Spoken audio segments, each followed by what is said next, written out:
What's up everybody, Sean here and thank you for joining me today. Now that the initial hype from the launch of the Mac Studio has somewhat died down and the early reviews are all in, I think we have enough information to answer the question, should you buy the Mac Studio? Now, if you aren't familiar with what the Mac Studio is, Apple recently launched a new desktop box, which is basically a Mac Mini on steroids. It starts off with an M1 Max chip, and it maxes out with the M1 Ultra chip, which is basically two M1 Max chips fused together. It also adds front I/O ports, that includes an SD card reader, and supports up to 5 external displays.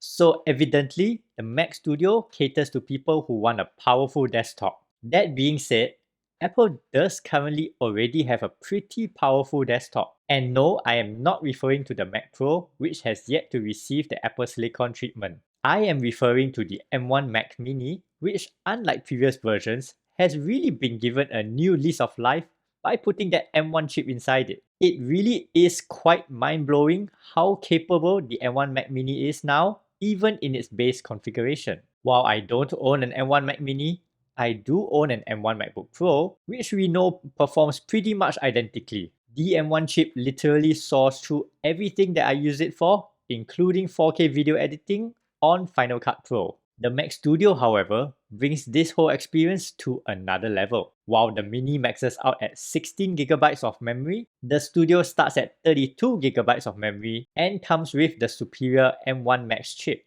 not the Pro. Where the Mini previously had the most number of I/O ports on an M1 Mac, the Studio has upped the game by even including front USB-C or Thunderbolt 4 ports and an SD card reader. Not to mention that while the Mini only supports 2 external displays, this has now been up to 5 external displays on the new Mac Studio.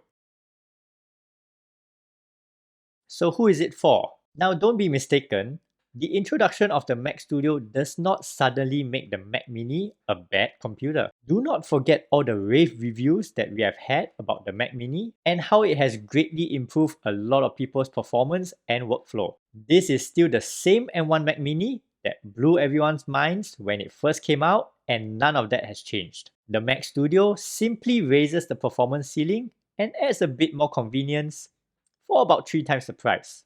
In my opinion, the Mac Studio is literally, as the name suggests, for studio level work. The people who actually need that kind of power are the ones who are actually working with large quantities of professional grade media and data. And where for them, every minute saved in the process is money earned or money saved. For pretty much everything else, apart from gaming, but why would you? The Mac Studio isn't going to provide any kind of meaningful improvement over what the Mac Mini already offers.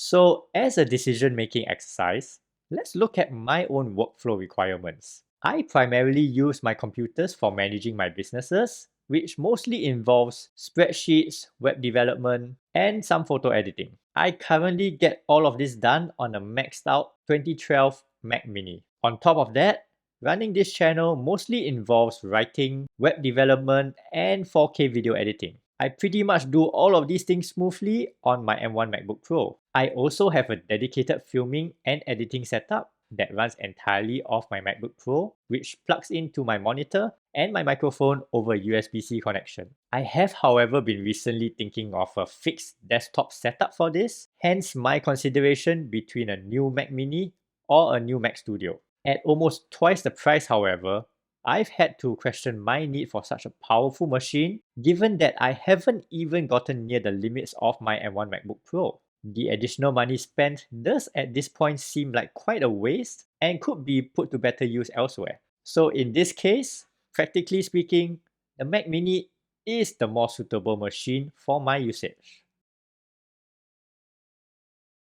Now, having said that though, I might as well just continue using my MacBook Pro instead of getting another Mac Mini. Unless of course I can convince myself that a fixed desktop setup is actually worth it, but that's a completely different argument. In any case, I will not be getting the Mac Studio because it is just much more computer than I actually need. Maybe I'll just wait around for the rumored M2 Mac Mini. So let me know in the comments if you got the Mac Studio or if you are thinking of getting one. I would genuinely love to hear what kind of work you do that can actually make use of all that power.